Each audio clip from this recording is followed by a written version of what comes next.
बिहार की 8 सीटें, उत्तर प्रदेश की 13 सीटें, मुझे तो बिल्कुल भरोसा है जो शुरुआती बढ़त इंडिया गठबंधन को मिल चुकी है, अब वो एक निर्णायक बहुमत में तब्दील हो जाएगी और 4 जून से देश में एक नए राजनीतिक अध्याय की शुरुआत होगी। देश ने जब फैसला ले लिया है और नीतीश जी बिहार के मुख्यमंत्री हैं, तो देश के फैसले के साथ नीतीश जी को भी रहना चाहिए। 10 साल से मोदी जी ने परेशान कर रखा है देश को, लगातार हमले हो रहे हैं संविधान पर, लोकतंत्र पर।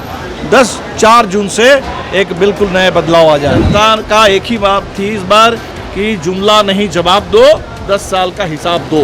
मोदी जी के पास हिसाब नहीं है। अंत भला तो सब भला, यानी कि जिस तरीके से 7वें चरण के मतदान को लेकर चुनाव प्रचार अब पीक पकड़ने वाला है, ऐसे में दीपांकर भट्टाचार्य ने बड़ा बयान देते हुए कहा है कि 4 जून को जो परिणाम आएंगे उससे स्तब्ध होकर मुख्यमंत्री नीतीश कुमार कोई बड़ा फैसला ले सकते हैं।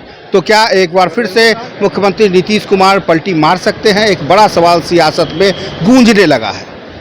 हालांकि इस पूरे मामले पर जेडीयू के तमाम प्रवक्ता कुछ भी कहने से परहेज कर रहे हैं, लेकिन दीपांकर भट्टाचार्य ने एक बड़ा बयान जरूर दे दिया है। क्या कुछ कह रहे हैं दीपांकर भट्टाचार्य, आइए हम आपको सुनाते हैं। नहीं, अभी तो देश निर्णय ले रहा है। आखिरी चरण का चुनाव है और बिहार की 8 सीटें, उत्तर प्रदेश की 13 सीटें, मुझे तो बिल्कुल भरोसा है जो शुरुआती बढ़त इंडिया गठबंधन को मिल चुकी है, अब वो एक निर्णायक बहुमत में तब्दील हो जाएगी और 4 जून से देश में एक नए राजनीतिक अध्याय की शुरुआत होगी। 10 साल से मोदी जी ने परेशान कर रखा है देश को, लगातार हमले हो रहे हैं संविधान पर, लोकतंत्र पर। 4 जून से एक बिल्कुल नए बदलाव आ जाएगा।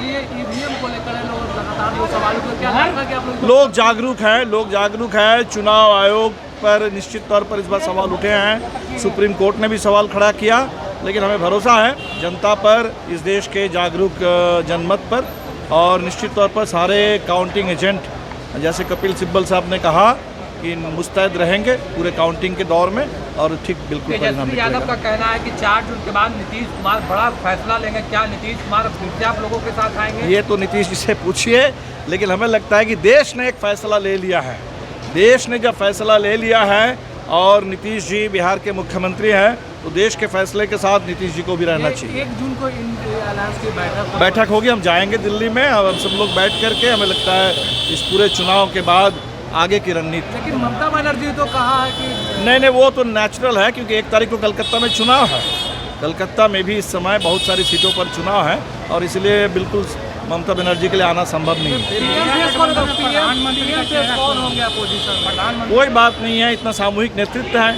इस बार देखिए मोदी का चेहरा ही, उसी के चलते तो भारतीय जनता पार्टी परेशान हो गई कि उनके पास और कोई चेहरा नहीं है और इधर तो बहुत सारे सामूहिक नेतृत्व है।